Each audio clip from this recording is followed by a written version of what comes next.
మోదీ గారు ఒక వ్యాసాన్ని తనకు తానుగా రాసుకున్నటువంటి దాన్ని ఇప్పుడు మీకు అందిస్తాను. నా కుటుంబం 8 మంది 40x80 అడుగుల ఇంట్లో నివసించారు. ఇది చిన్నది, కానీ మాకు సరిపోతుంది. నవజాత శిశువులు మరియు చిన్నపిల్లలకు మా అమ్మ సాంప్రదాయకమైన వైద్యం అందించే సమయంలో దాదాపు ఉదయం 5 గంటలకు మా రోజులు ప్రారంభమయ్యాయి. రాత్రంతా నా సోదరుడు మరియు నేను వంతుల వారీగా ఆమె ఉపయోగించేందుకు చులాను ఉంచుతాం. ఆమెకు విద్యను పొందే భాగ్యం లేదు, కానీ దేవుడు దయగలవాడు మరియు వ్యాధులను నయం చేయడంలో ఆమెకు ప్రత్యేకమైన మార్గం ఉంది. ఆమె వైద్యం చేసే స్పర్శకు పేరుగాంచినందున తల్లులు ప్రతిరోజు ఉదయం మా ఇంటి వెలుపల వరుసలో ఉంటారు. అప్పుడు నేను రైల్వే స్టేషన్లో మా నాన్నగారి టీ స్టాల్ని తెరిచి శుభ్రం చేసి పాఠశాలకు బయలుదేరాను. పాఠశాల ముగిసిన వెంటనే నేను అతనికి సహాయం చేయడానికి తిరిగి పరిగెత్తుతాను.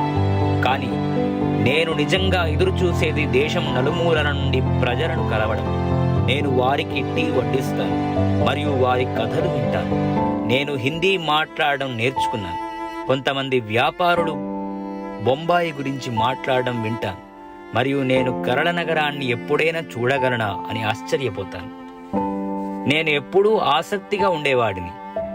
నేను లైబ్రరీకి వెళ్ళి నా చేతికి దొరికిన ప్రతిదాన్ని చదివాను. నేను నా మొదటి RSS సమావేశానికి హాజరైనప్పుడు నాకు 8 సంవత్సరాలు మరియు నేను ఇతరుల జీవితాల మెరుగుదల కోసం చేసే ప్రయత్నంలో భాగమైనప్పుడు 9 సంవత్సరాలు. గుజరాత్లోని కొన్ని ప్రాంతాల్లో వరదల బాధితులకు సహాయం చేయడానికి నా స్నేహితులతో కలిసి ఫుడ్ స్టాల్ను ఏర్పాటు చేశాను. నేను ఇంకా ఎక్కువ చేయాలనుకున్నాను, కానీ మాకు చాలా తక్కువ మార్గాలు ఉన్నాయని నాకు తెలుసు. ఇప్పటికీ ఆ వయస్సులో కూడా దేవుడు మనందరినీ ఒకేలా చేశాడు అని నేను బలంగా నమ్మాను. నేను ఏ పరిస్థితులలో జన్మించానో అది పట్టింపు లేదు. నేను ఇంకా ఏదైనా కావచ్చు. కాబట్టి మీరు నన్ను అడిగినప్పుడు నా కష్టాలు ఏమిటి, నాకు ఏదీ లేదని నేను మీకు చెప్తాను. నేను ఏమీ నుండి వచ్చాను. నాకు లగ్జరీ తెలియదు మరియు మంచి జీవితాన్ని చూడలేదు. కాబట్టి నా చిన్న ప్రపంచంలో నేను సంతోషంగా ఉన్నాను. మార్గం ఎప్పుడూ కష్టంగా ఉంటే నేను నా సొంత మార్గం చేసుకున్నాను. నేను పదునుగా మరియు ఆహార్యంతో కనిపించాల్సిన అవసరం చాలా ఉంది. కాబట్టి మనం ఇనుము కొనలేనప్పటికీ నేను కొంచెం బొగ్గును వేడి చేసి పాత లోటా ఉపయోగిస్తాను. దాని చుట్టూ గుడ్డ చుట్టి నా బట్టను నొక్కుతాను. ప్రభావం అదే. అప్పుడు ఎందుకు ఫిర్యాదు చేస్తాను? ఈరోజు నేను ఉన్న ప్రతిదానికి ఇది నాంది మరియు ఆ సమయంలో నాకు తెలియదు. కాబట్టి మీరు 8 ఏండ్ల నరేంద్ర మోడీని చాయ్ వడ్డిస్తూ మరియు తన తండ్రి టీ స్టాల్ శుభ్రం చేస్తూ భారతదేశానికి ప్రధానమంత్రి కావాలని కలలు కంటున్నారా అని అడిగితే అతని సమాధానం లేదు. ఎప్పుడూ ఆలోచించడానికి కూడా చాలా దూరం అయింది.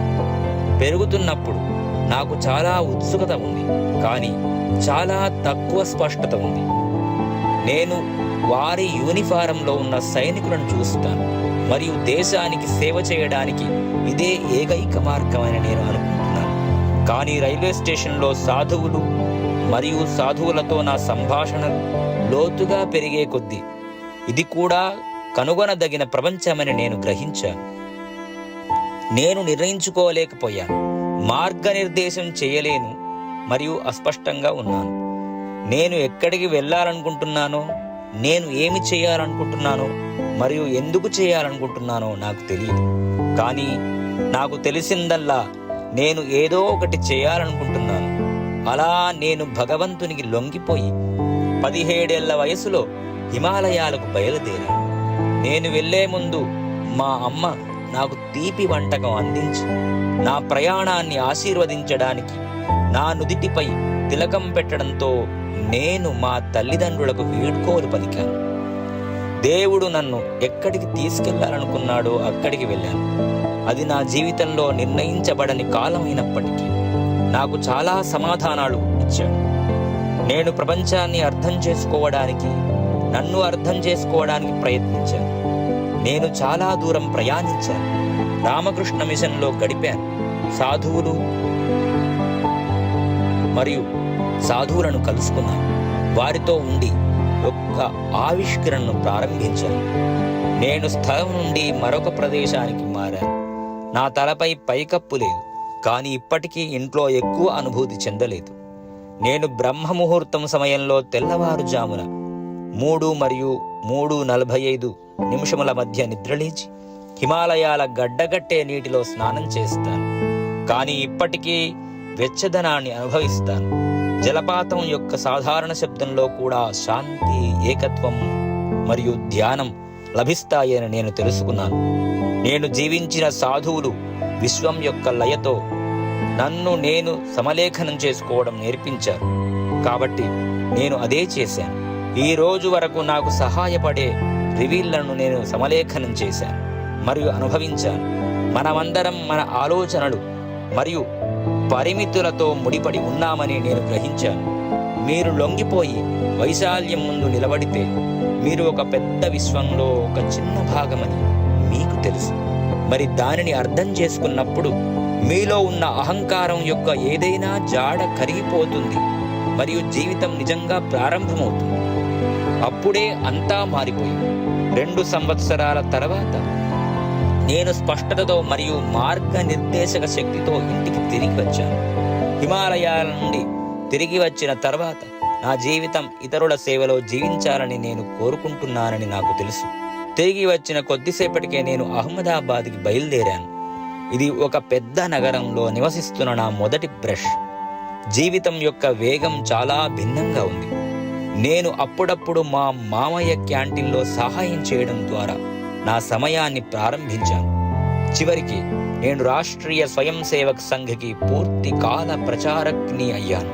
అక్కడ జీవితంలోని వివిధ వర్గాల వారితో మమేకమయ్యే మరియు విస్తృతమైన పని చేసే అవకాశం నాకు లభించింది. మేమంతా RSS కార్యాలయాన్ని శుభ్రం చేయడానికి, సహోద్యోగులకు టీ మరియు ఆహారాన్ని సిద్ధం చేయడానికి మరియు పాత్రలను శుభ్రం చేయడానికి వంతులు తీసుకున్నాం. జీవితం కఠినంగా మరియు బిజీగా ఉంది.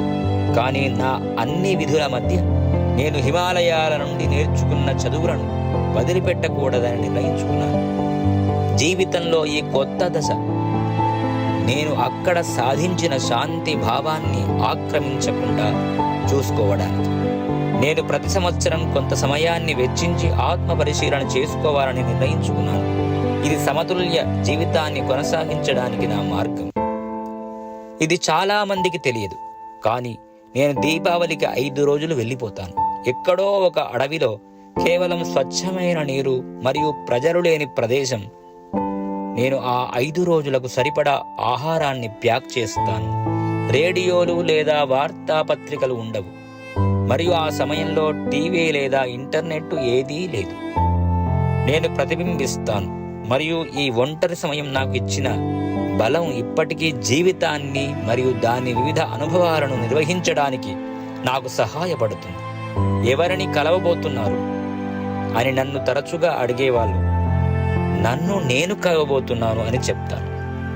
అందుకే మీ వేగవంతమైన జీవితం మరియు బిజీ షెడ్యూళ్ల మధ్య ప్రతి ఒక్కరిని, ముఖ్యంగా నా యువ స్నేహితులను నేను ఎల్లప్పుడూ కోరుతున్నాను. కొంత సమయం తీసుకోండి, ఆలోచించండి మరియు ఆత్మ పరిశీలన చేసుకోండి. ఇది మీ అవగాహనను మారుస్తుంది. మీరు మీ అంతరంగాన్ని బాగా అర్థం చేసుకుంటారు. మీరు పదం యొక్క నిజమైన అర్థంలో జీవించడం ప్రారంభిస్తారు. ఇది మిమ్మల్ని మరింత ఆత్మవిశ్వాసం కలిగిస్తుంది మరియు ఇతరులు మీ గురించి చెప్పేదానిపై నిరాటంకంగా చేస్తుంది. ఈ విషయాలన్నీ రాబోయే కాలంలో మీకు సహాయపడతాయి. కాబట్టి మీలో ప్రతి ఒక్కరూ మీరు ప్రత్యేకమైన వారని మరియు మీరు కాంతి కోసం బయట చూడాల్సిన అవసరం లేదని గుర్తుంచుకోవాలని నేను కోరుకుంటున్నాను. ఇది ఇప్పటికే మీలో ఉంది. జై హింద్, జై భారత్.